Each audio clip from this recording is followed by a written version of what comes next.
Good afternoon. How's everybody doing? Great to be learning with you on a Friday, Yom Shishi. So happy Shabbos is almost here.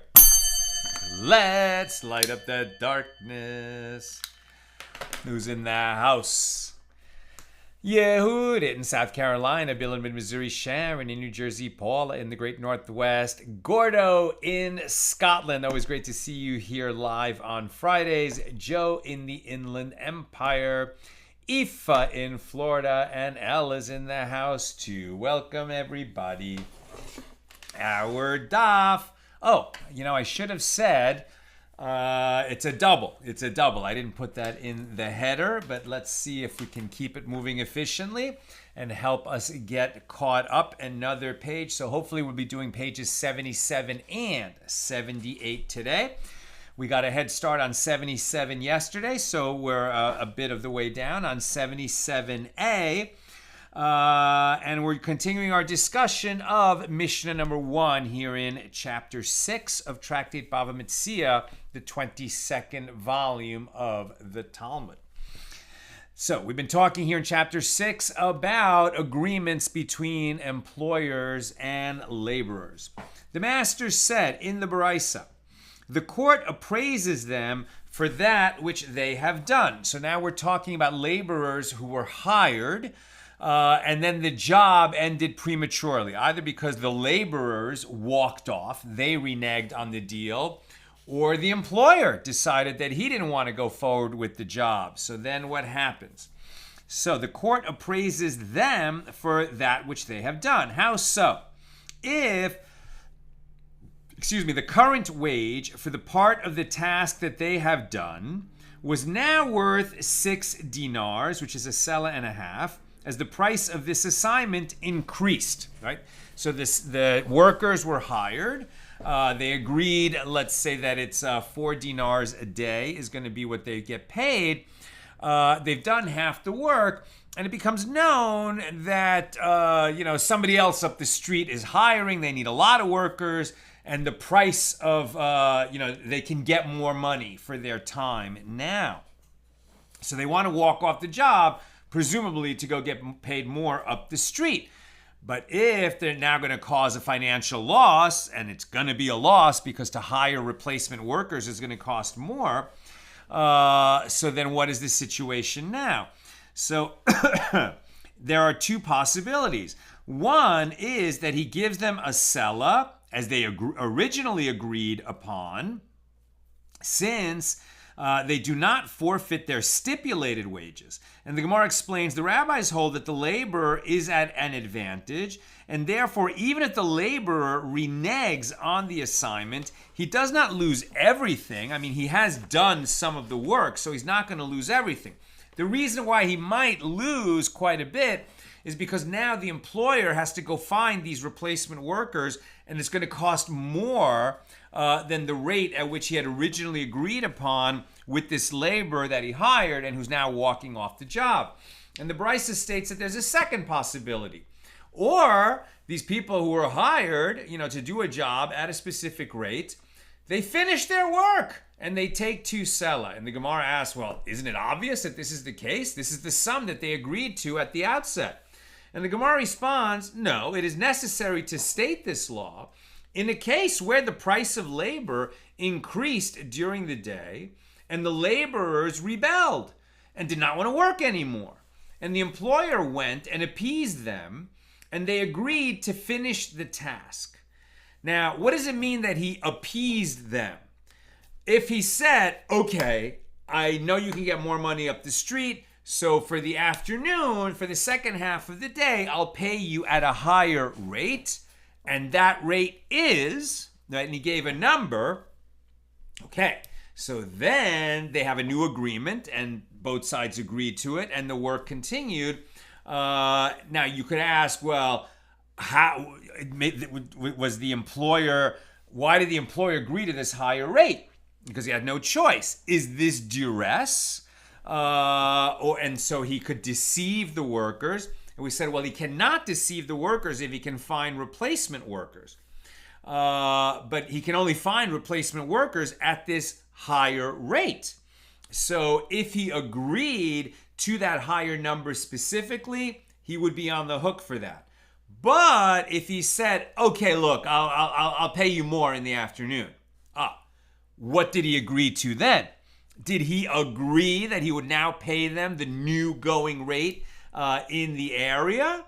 Or did he just say, I'll pay you more, right? And more could be, not so much more. So he could, now they're saying, he all he needs to pay is what he agreed to at the outset, at the beginning of the day. So they can say to him, well, when we were appeased, when we agreed to continue working, is because we thought you meant you're going to pay us what the going rate is now in the neighborhood. That's what we meant when we said we'd accept to work for more. Lest you say that they can say to him, when we were appeased, it was with the intent that you would increase our wage. So the Brisa teaches that the employer can say to them, look, I said I would give you more, and what I meant was I would trouble myself on your behalf to provide you with better food and drink. I'll give you something better than I was originally going to give you, but you agreed to work for a whole day at that rate, and now you're trying to change the terms. Okay, so stuff went up, the rate went up, some other employer in the neighborhood is offering more money, but you didn't know that at the outset. None of us could know that, and it could also happen that rates fell, and I would still be obligated to pay you what I agreed to pay you at the beginning of the day. So when I said, look, I'll do more for you, all I meant was I'll sweeten the deal a little bit, give you higher quality food and drink. But I'm not going to give you a raise when you agreed to work for a whole day at the rate we originally set at the beginning of the day. And the Baraisa further teaches that if they performed work worth a sela, so he gives them a sela. The Gemara asks, isn't that obvious?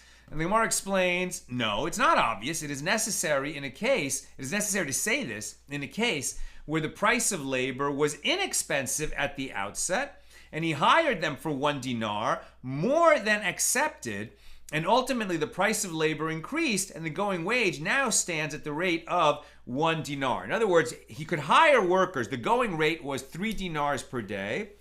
He liked these guys, or he thought that they were worth it, or he was in a hurry. He didn't want to go seeking out, workers that would work for 3 dinars a day.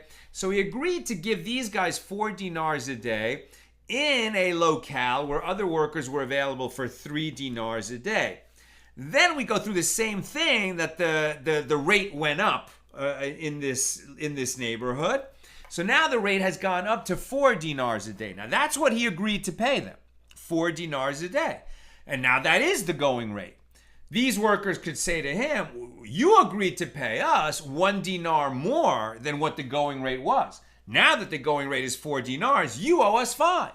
And he can say to them, we didn't know what was going to happen during the day. I agreed to pay you 4. It's nice that other people are now also getting 4, but you agreed to work for me for a whole day for 4, and that's what I'm going to pay you.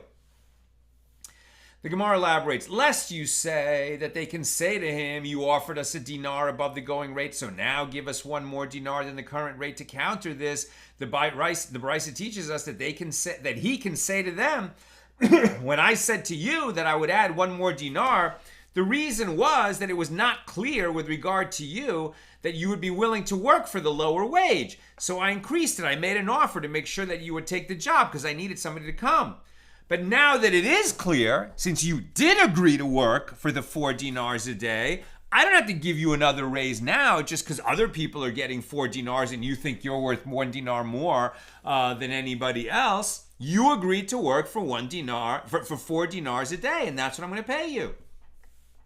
And the Baraisa further teaches that Rabbi Dosa says the court appraises for them that which must still be done. Right? If they're walking off the job, okay, so half the job still needs to be done. Who's going to do that job? Can I get workers at the same rate that these workers were going to do it for? No. So if they cause me financial loss, they're going to be liable. The Baraisa further teaches that Rabbi Dosa says the court appraises for them that which must still be done. If the current wage for the part of the task that they had not done was worth 6 dinars, i.e. he can find laborers who will complete it only for 6 dinars, which is the equivalent of 1.5 sela. So then there are 2 possibilities. One is that he gives the first laborers a shekel, which is equivalent to half a sela. And the Gemara explains that Rabbi Dosa holds that the laborer is at a disadvantage in accordance with the principle that whoever reneges is at a disadvantage. So here what he's saying is, let's say it's the 4 dinars per day. They've worked half the day. Okay. So even if they walk off the job, they did do that work. So I owe them 2 dinars for half a day.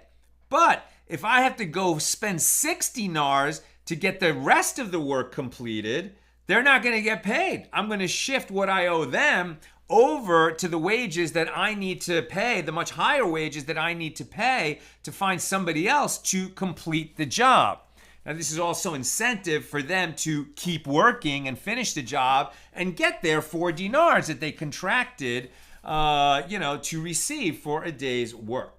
New subject. The Baraisa states the second possibility. Or they finish their work and they take 2 sela. So the Gemara asks, isn't this obvious? And the Gemara explains, no, it is not obvious. It is necessary to say this in a case where the price of labor decreased midday. Now it's the shoes on the other foot.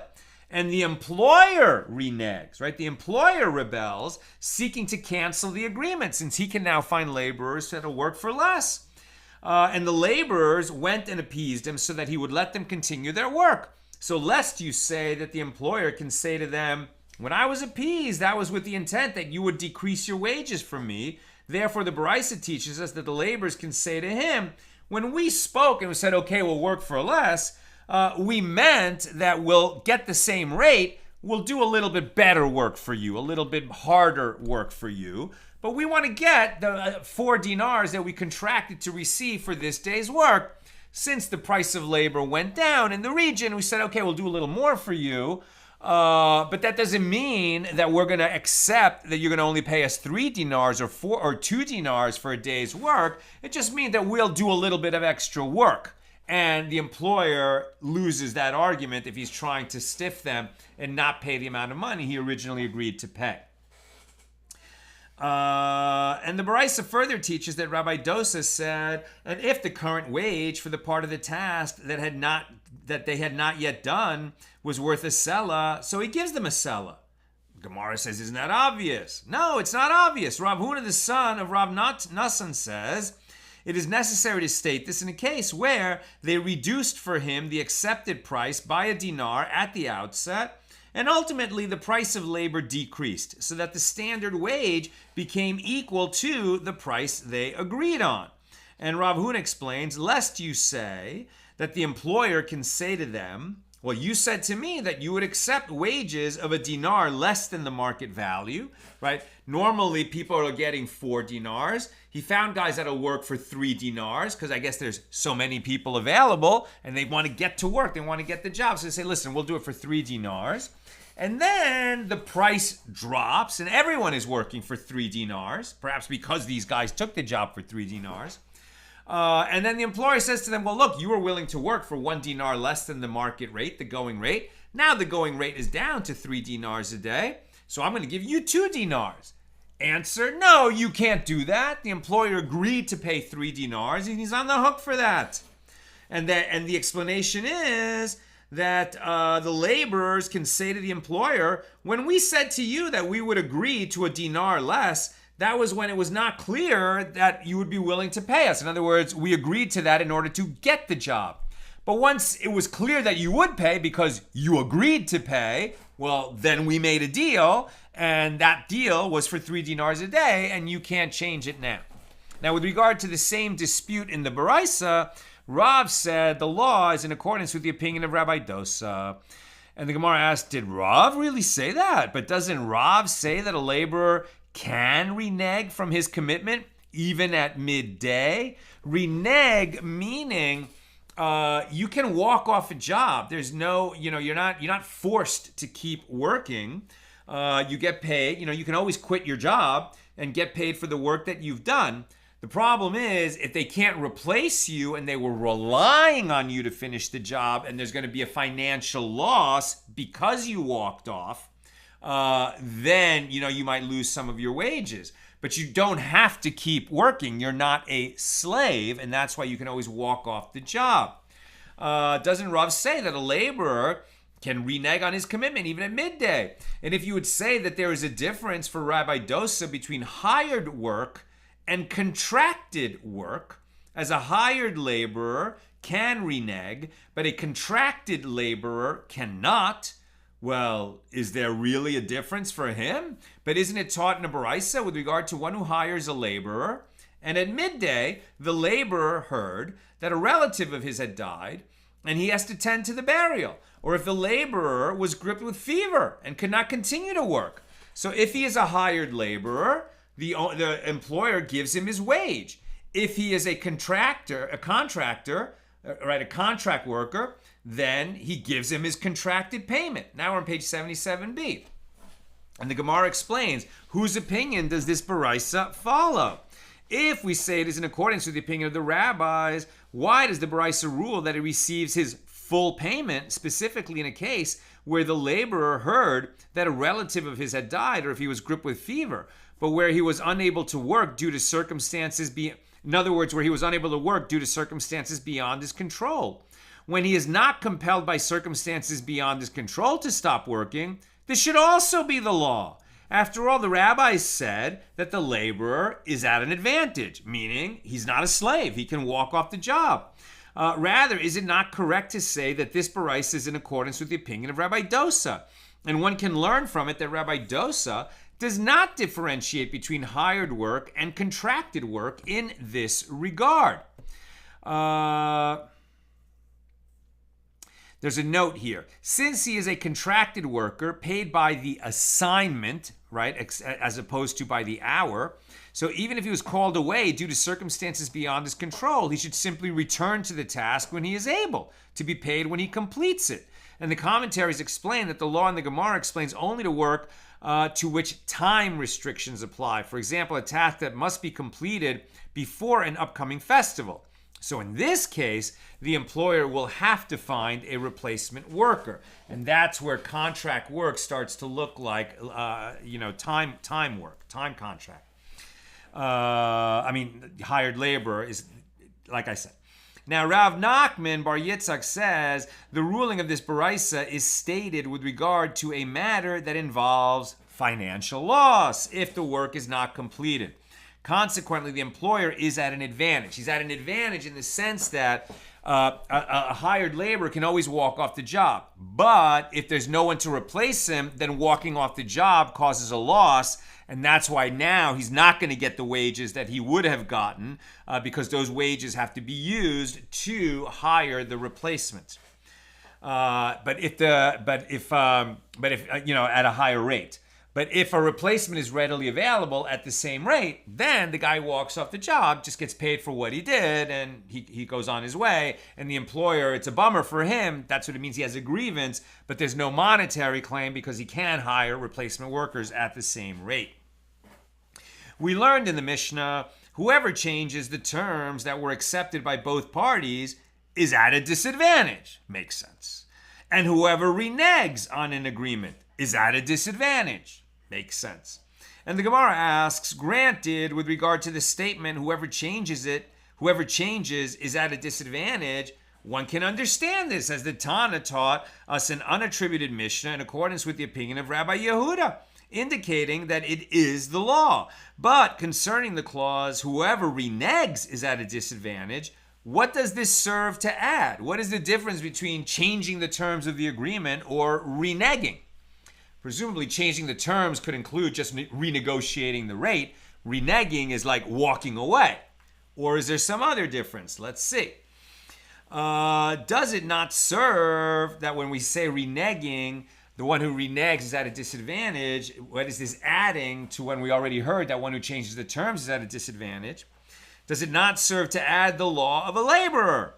And this is in accordance with the opinion of Rabbi Dosa, who holds that workers may not renege.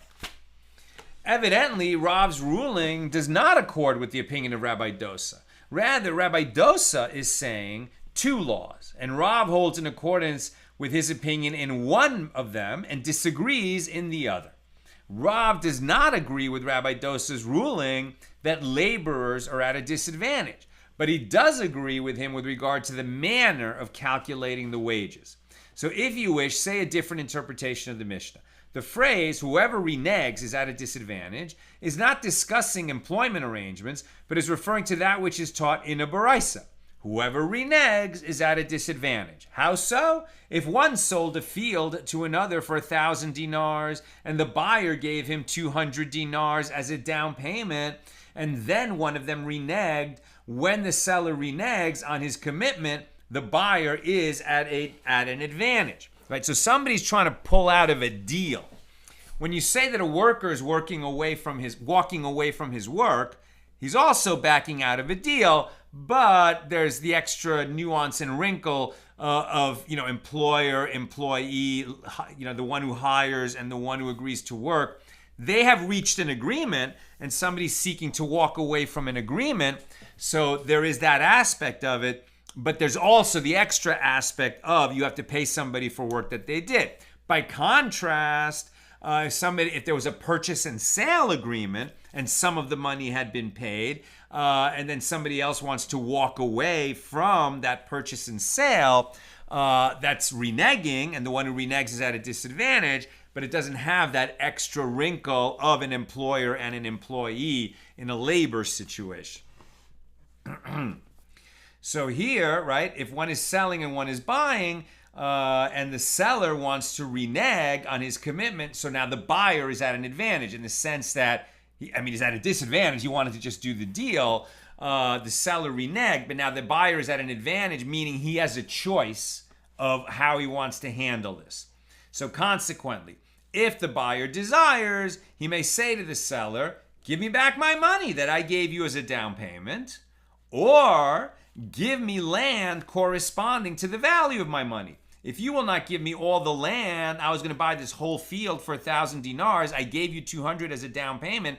Now the seller wants to walk away. Okay, so either give me my 200 down payment back, or give me 1/5 of the field. I've paid for 1/5 of the field, 200 of the 1,000. So give me 1/5 of the field corresponding to what I paid. Now, if he has this choice, right? If the buyer now has this choice, meaning he can choose. He says, give me back my money, or he can say to the seller, give me 1/5 of the field. So let's say that the buyer now opts for, give me 1/5 of the field corresponding to the amount of money that I gave to you. Which fifth of the field? From which type of land does the seller give to the buyer who's made this down payment and now is going to receive, a partial purchase of the land? From superior quality land, right? From the best fifth of the field. And when the buyer reneges, so opposite case, the buyer says, you know what, I'm pulling out of this deal. Now, he gave 200 dinars as a down payment of 1,000 dinar field. Now, the buyer is pulling out. So we're going to say that the seller has an advantage, meaning he can choose which remedy. So when the buyer reneges, the seller is at an advantage. If he desires, the seller can say, okay, take your money. The seller can say, take your money, take back your down payment. That you want to pull out of this deal, fine, take your down payment. I'll go find another buyer. Or the seller can say, if he desires, fine. So no, I want to keep the 200. I need the 200. So take land corresponding to the value of the money that you paid.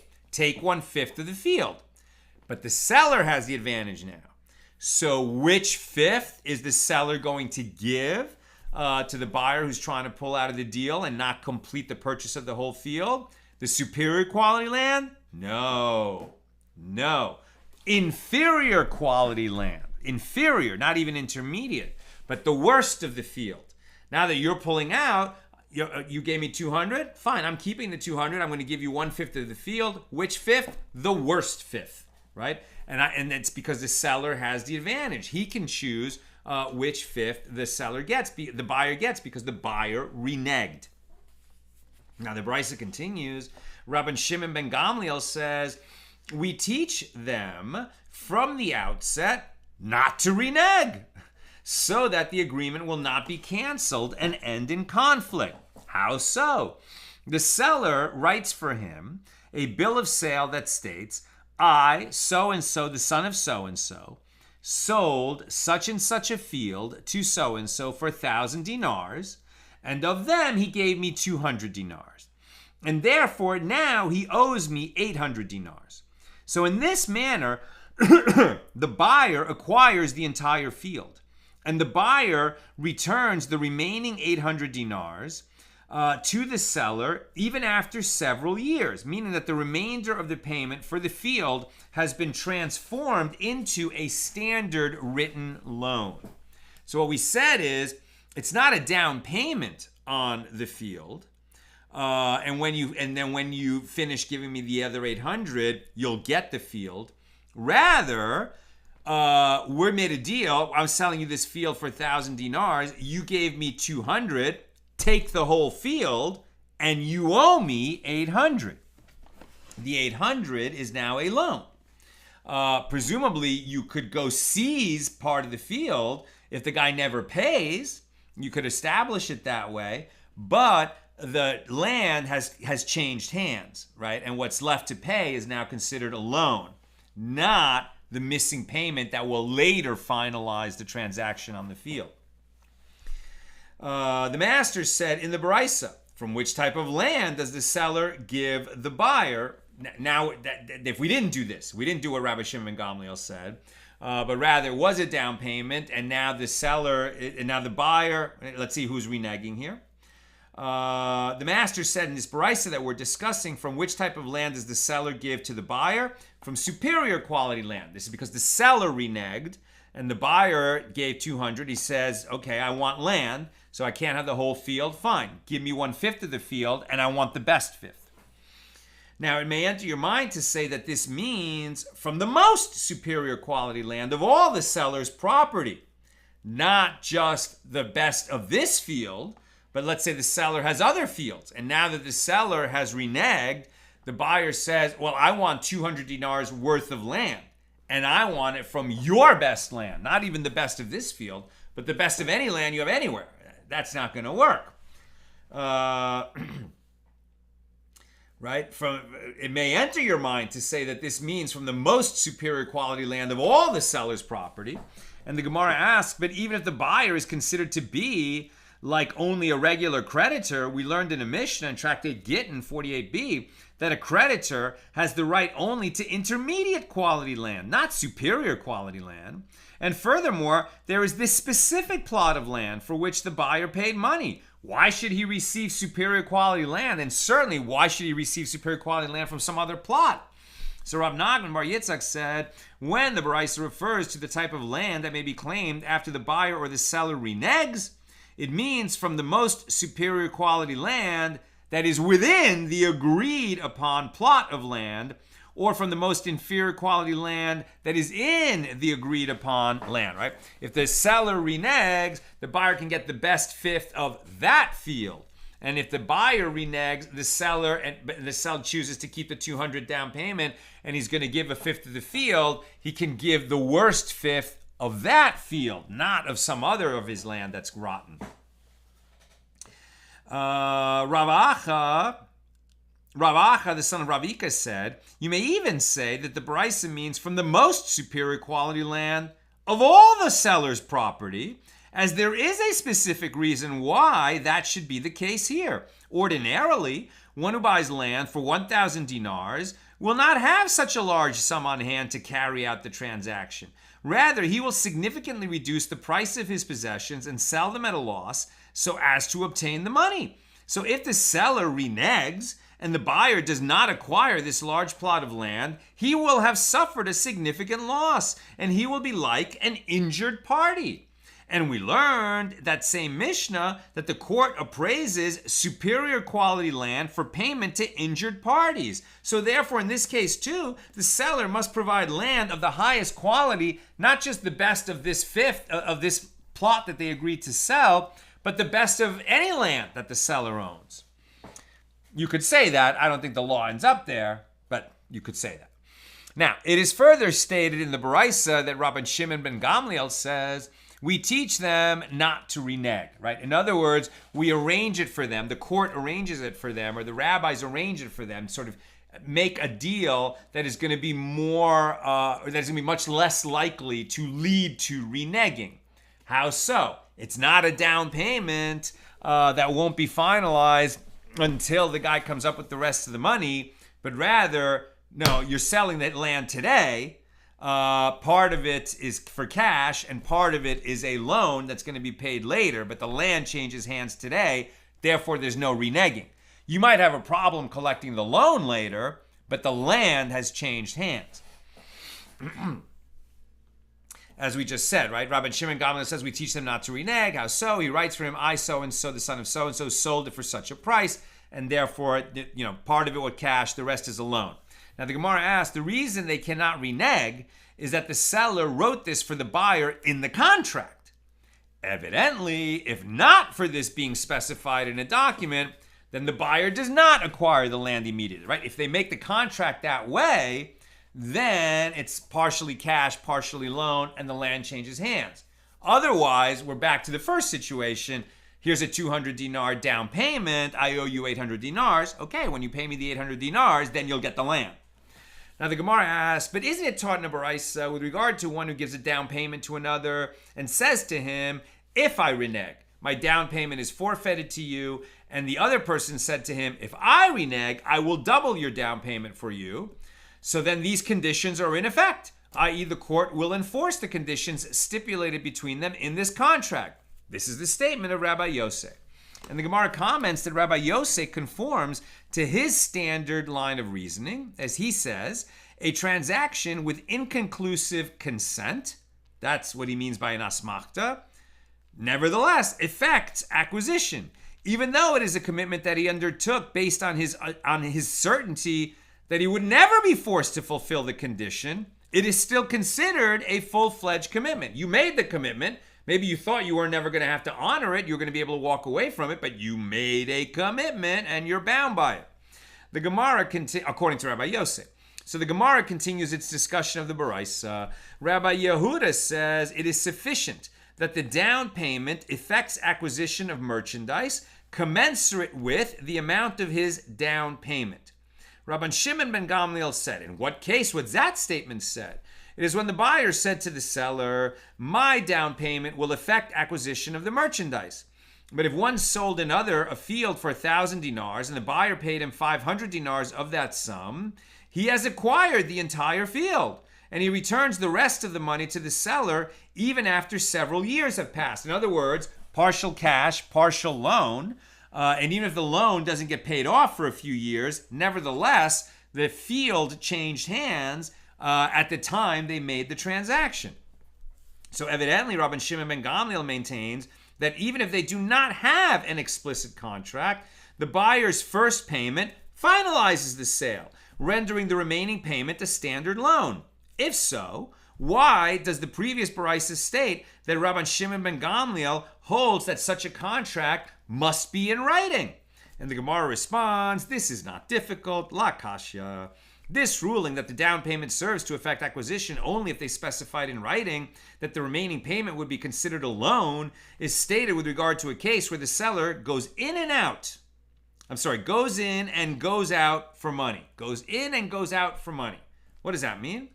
It means that the seller demonstrates that he is in need of cash, right? In other words, the seller keeps hounding the buyer to give him the money that he said he was going to pay. Therefore, unless the acquisition was stated in writing, the buyer acquires the entire field only when he pays the entire sum.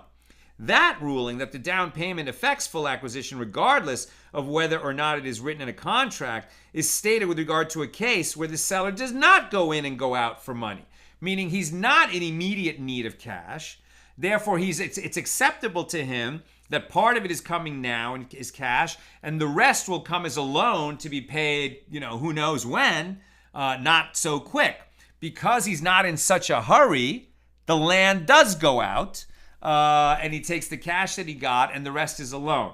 If the seller demonstrates by his behavior of hounding the buyer to pay him, It means that he has in his mind a deal, which is an all cash deal, and therefore the land doesn't go out until he receives all that cash.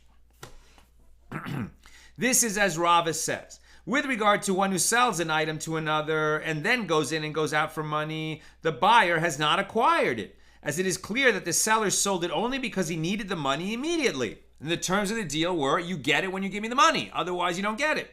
Since the seller did not receive the money that he wanted right away, the transaction is null. If the seller does not go in and go out for money, now this is obviously in the absence of them being clear about what kind of a deal they're making. That's why we're trying to ascribe from their behavior later what was their intent. Much better that they should state their intent clearly and have a written contract. But not everybody, had the luxury of having a scribe around and having written contracts drawn up at a time when ink and parchment and quills and people, who were literate enough and knowledgeable enough to write such contracts were available is not very common. So very often the deals were made where they didn't really discuss the terms, and later they're trying to figure out what really happened. So if he's going in and out, if he's insisting on the money, then he's showing that he wants a cash deal for whatever merchandise he's selling, and if he doesn't get all the cash, no deal. But if he's not acting that way, then he's indicating that, he would willing to let the buyer take the merchandise, and he'll receive some of the cash now, and the rest will be a loan, but the deal has been finalized. And Rava says, with regard to one who lent 100 dinars to another, and the borrower paid it back 1 dinar at a time, well, this is valid repayment. It's an installment plan.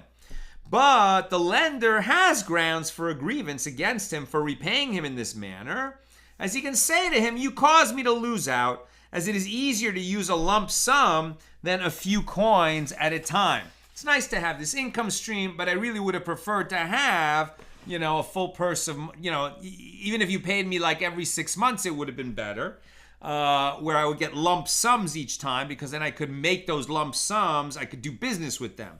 This 1 dinar a day, it's nice, but it's not as good for me, and it's not the standard way of doing business. Now the Gemara relates a story. There was a certain man who sold his donkey to another, and 1 dinar was still owed to him, and the seller went in and went out for his dinar, right? The seller was hounding the buyer for that missing dinar. So Rav Ashi sat and examined this situation, asking, in a case like this, what is the law? Has he acquired the donkey or has he not acquired it?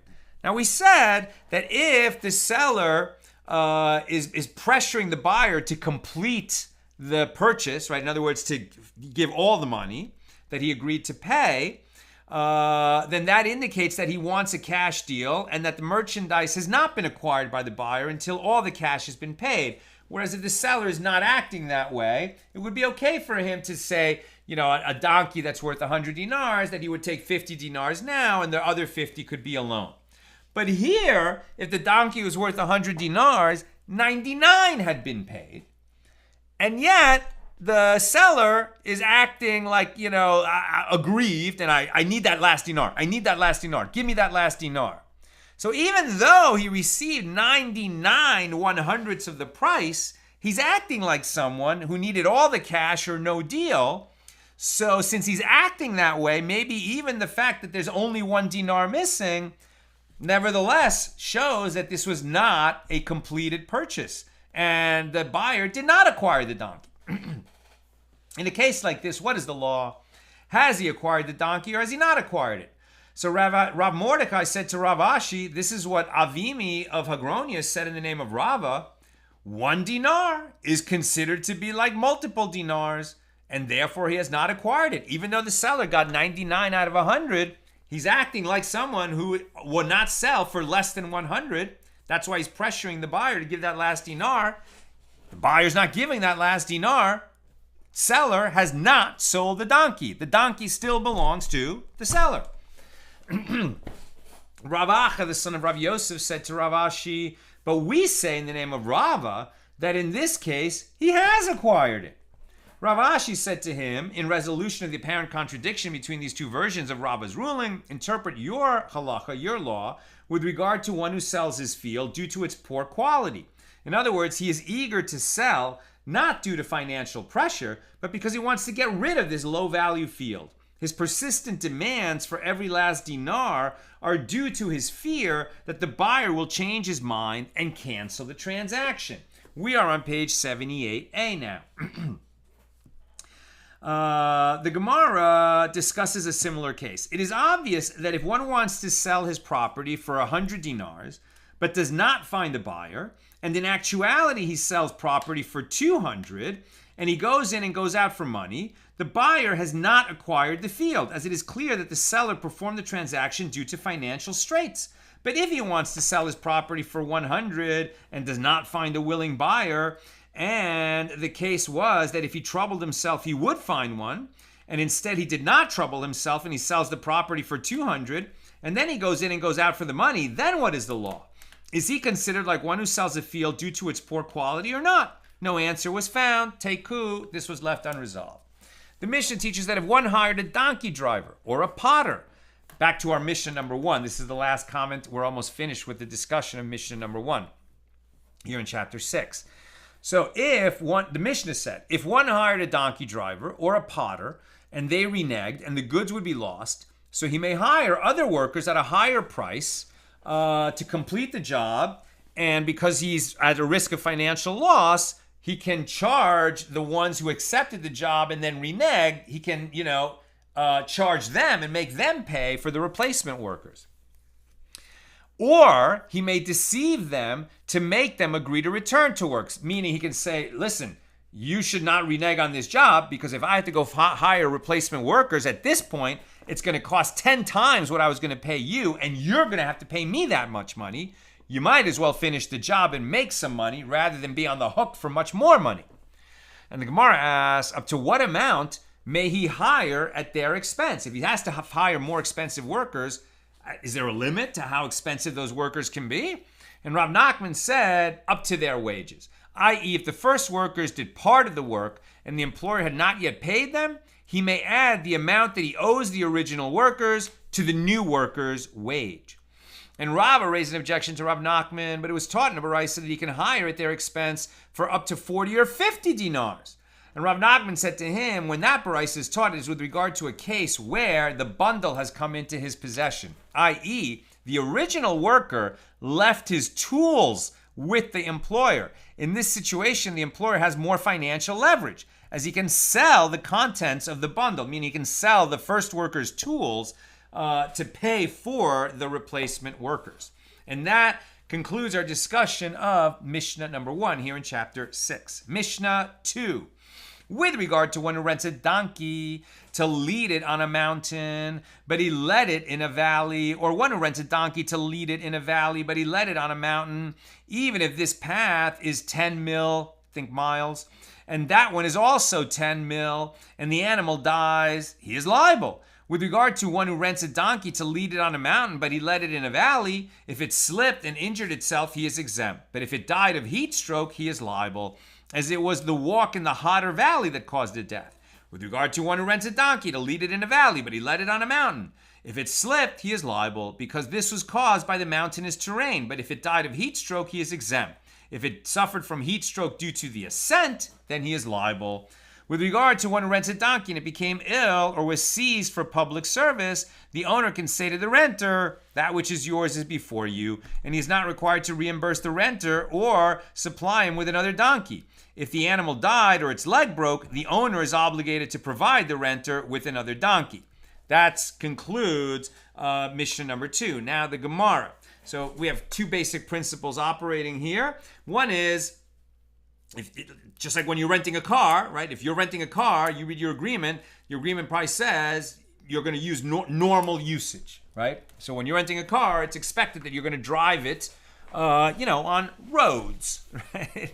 They can be hilly roads, they can even be dirty roads, even dirt roads, but you can't take your, Avis rent-a-car that's a regular car and go off-roading, on rocky terrain where that car is going to get wrecked. That was not the intended use for which the renter, for which the owner of the car rented it to you. And then there's the other problem of like sort of unforeseeable stuff that is beyond the control of both the owner or the renter. And at what point it happens, who's going to be liable to, replace the donkey? And we can think like a rental car. Okay, now the Gemara. The Gemara asks, what is different about the first clause where the Tana does not distinguish between the various ways in which the animal might have died, as he rules that the renter is always liable? And what is different about the latter clause where he does distinguish between whether the animal is injured through slipping or through heat stroke? Right? In the first case, it was because the owner said, you may rent my donkey to walk it through that valley. Okay. And then the renter takes the donkey up a mountain, right? So it was not the intended usage. Now, there we're not distinguishing what actually happened to it. But the point is that the renter violated the agreement when he took the donkey somewhere that he had not, told the owner that he was going to use it for. And the Gemara answers, a sage from the school of Rabbi Yanai said the first clause is referring to a case where it died on account of the air, as we say that the air of the mountains killed it, and we can equally say that the air of the valley killed it. A change in weather, such that the animal is exposed to weather conditions that the donkey is not accustomed to, can be lethal.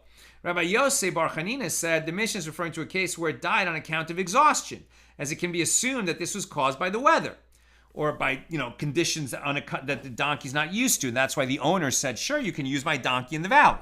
Yes. But had he been asked, can I take your donkey on a mountain? No, you can't take it there. He wasn't asked, but all he agreed to was the valley, and the renter took it on the mountain, or vice versa. And Rabbah said, the Mishnah is speaking of a case where a snake bit it, as this is just as likely to happen in one place as it is in the other.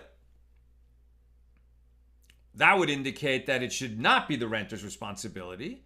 But let's keep reading. Conversely, Rabbi Chia bar Abba said, that's another question, right? If something like that happens, a snake bites the donkey, who's responsible, right? Is that an unforeseeable circumstance? That the owner says, well, while you've rented it, just use it for normal things.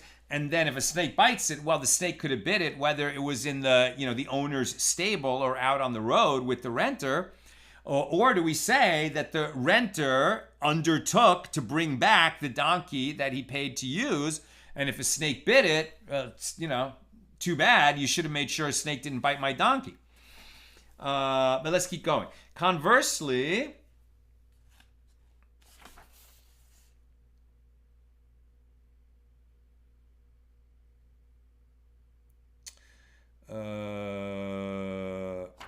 let me just keep reading. Conversely, Rabbi Chia bar Abba said that Rabbi Yochanan said, in accordance with whose opinion is this statement of the first clause in the Mishnah, it is in accordance with the opinion of Rabbi Meir, who says, anyone who diverges from the intention of the employer by acting against the agreement, is called a robber. If you diverge from the agreement, then you're using something that belongs to somebody else without their authorization. That's a robber. Since he contravened their agreement and did not receive approval of the other party, it is considered as though he stole the animal from its owner. And a robber is liable for any damage that occurs, even due to circumstances beyond his control. And that's why the snake bite would still mean that the renter is liable if he took it to a place where he wasn't supposed to.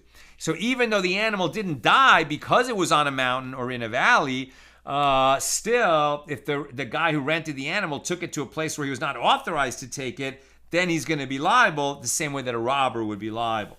We are on page 78b. The Gemara asks, which of Rabbi Meir's statements indicates that this is his opinion? If we say that it is Rabbi Meir's statement with regard to a dyer, right, one who dyes clothing, so this claim can be refuted. As we learned in the Mishna in Tractate Bava 100b, with regard to one who gives wool to a dyer to dye it red for him, and the dyer instead dyed it black, or it was given to him to dye it black and he dyed it red, Rabbi Meir says the dyer gives the owner of the wool the value of his wool, because he didn't, the wool might still be more valuable, even if it's the wrong color, but the owner of the wool wanted it a certain color. So now that it's been dyed the wrong color, the dyer has to replace the value of the wool so that the owner of the wool can go purchase more wool and start over and get what he wanted. Rabbi Yehuda says, if the value of the enhancement resulting from the dyeing, right? So in other words, when the dyer took wool, let's say that was worth 10 dinars, and then by dyeing it, whether it was black or red, dyed wool is now the difference in value between raw wool and dyed wool. Let's say that's 5 dinars. And let's say it cost the dyer 3 dinars to achieve that 5 dinar enhancement. So that's the difference between expenses and enhancement. So Rabbi Yehuda says, if the value of the enhancement resulting from the dyeing exceeds the dyer's expenses, then the owner of the wool gives the dyer the expenses. Because after all, even though it's not the color he wanted, he got dyed wool that is worth more than what it was originally worth when he gave it to the dyer. So he has to pay for it. And if the expenses exceed the enhancement, he gives him the value of the enhancement. So it's going to be the lower value, but he still has to pay something. And this apparently indicates that because the dyer diverged from the agreement, Rabbi Meir considers him a robber, which is why the dyer must refund the entire value of the wool, right? Rabbi Yehuda would make the owner of the wool pay something since he got some value. Rabbi Meir says, no, the dyer did the wrong thing, so he has to refund the value of the wool. He can keep the dyed wool and see if he can sell it somewhere else, but vis-a-vis the owner of the wool, he has to refund the value of the wool. Why? Because the dyer diverged from the agreement. Now the Gemara challenges this proof. From where do you know that that Mishnah is the source of Rabbi Meir's opinion with regard to reneging on an agreement made with an employer? Okay, the owner of the owner of the wool who brought wool to be dyed, he's not the employer of the dyer. He is paying for a service. Perhaps it is different there, as the dyer acquired the wool by means of the physical change in a substance, and it is for that reason, not due to the divergence from the agreement, that he is comparable to a robber. So rather, the source of the opinion of Rabbi Meir is the case of a Purim collection.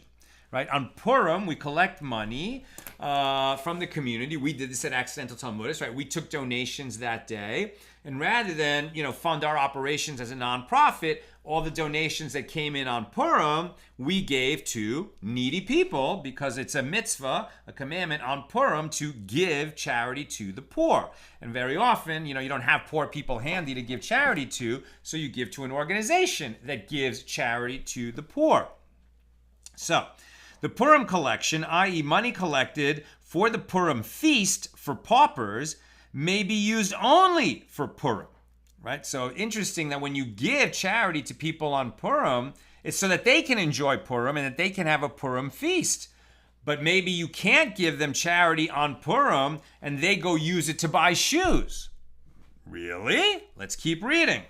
The Purim collection for the paupers may only be used for Purim, whereas the city collection, the money collected for poor people of a certain city, is given only for people of that city. It can't be used for poor people of another city.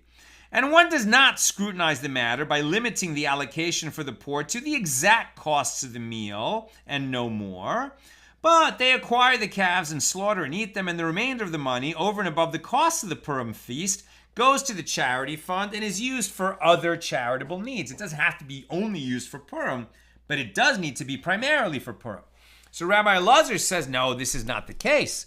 Rather, the Purim collection is only for the Purim feast, and it is not permitted for a poor person to purchase even a strap for his sandal from it, unless he stipulated in the presence of the people of the city that he may do so as he wishes, that he can do as he wishes with the money that he receives. This is the statement of Rabbi Yaakov, who said it in the name of Rabbi Meir. But Rabbi Shimon ben Gamliel is lenient, and this shows that, according to Rabbi Meir, the recipient may not diverge at all from the intention of the one who gave the charity.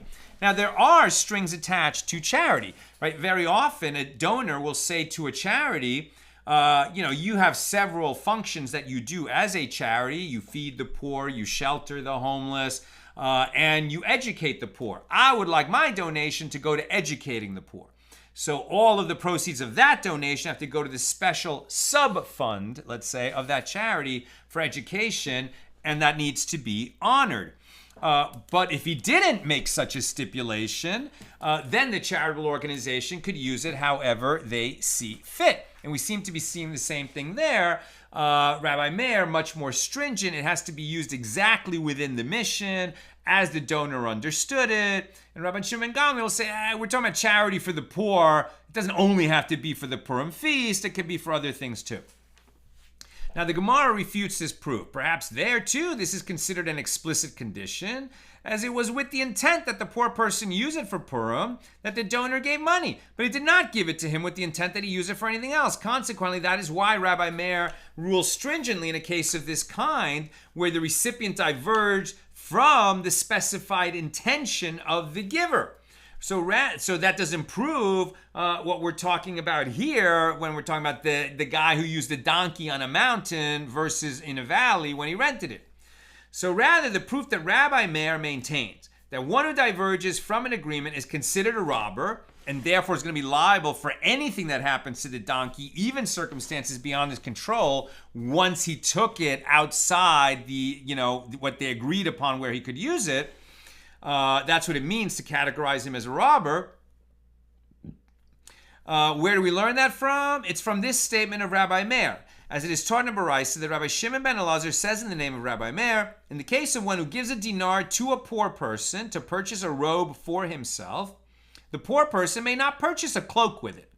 If he gives him money to purchase a cloak, the poor person may not purchase a robe with it, because in so doing, he diverges from the intent of the giver.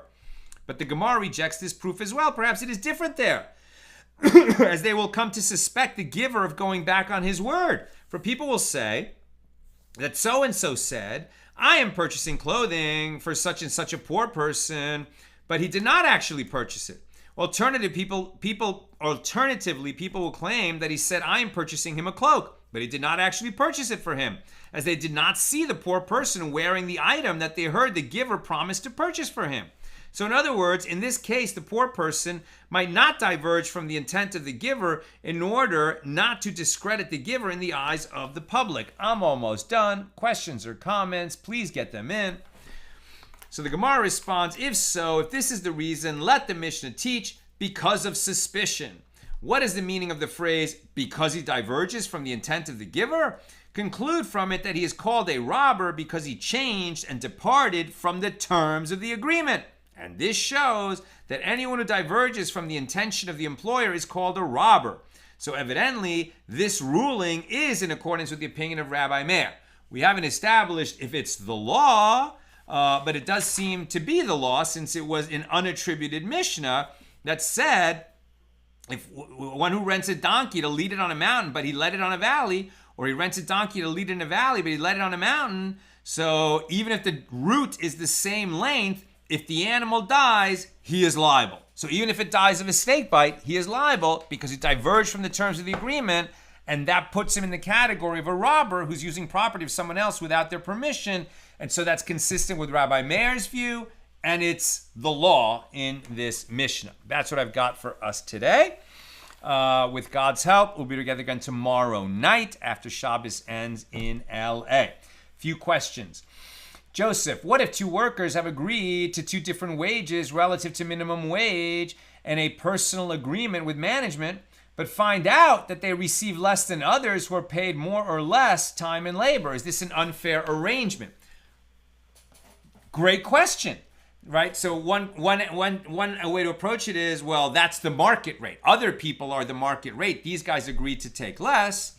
But they agreed to take less. No one held a gun to their head when they agreed. Maybe they didn't have the information they should have had, but they can protect themselves because they're workers, not slaves. They can walk off the job. Maybe they can, hopefully they can get the job back at the higher rate, or even by saying, I'm going to walk off if I don't get the higher rate. Tough to say, right? It's a little bit tough to say. We've seen some contradictory rulings here. Sharon, there seems to be a time connection to a job, laborer, as opposed to the contract worker who's done by assignment. So what if a worker is particularly efficient and completes the desired work in half the time? Can the worker still collect the full amount of work contracted? Which is what they were talking about at the end of yesterday's class. And it's a really good question, because it would seem to say that, you have if you are that efficient worker, you have an incentive not to work that way, because if you finish early, you might not get paid, or if you do get paid, you're only going to get paid for sitting idle, not the full rate that you'd be getting during that time if you were working. On the other hand, you're not working. You finished the job. So maybe what you've done is prove that you're a more efficient worker, and then the next time you get hired, you're going to be at the head of the line and could maybe even get a higher rate. So again, a little bit tough to say. Bill, now I'm a big labor union guy, so I'm sitting here and wondering how the broken agreement aspect of a walk-off interacts with the idea of a strike. The workers break their agreement according to the employer, but the employer made the situation untenable according to the workers. So who does the Torah favor?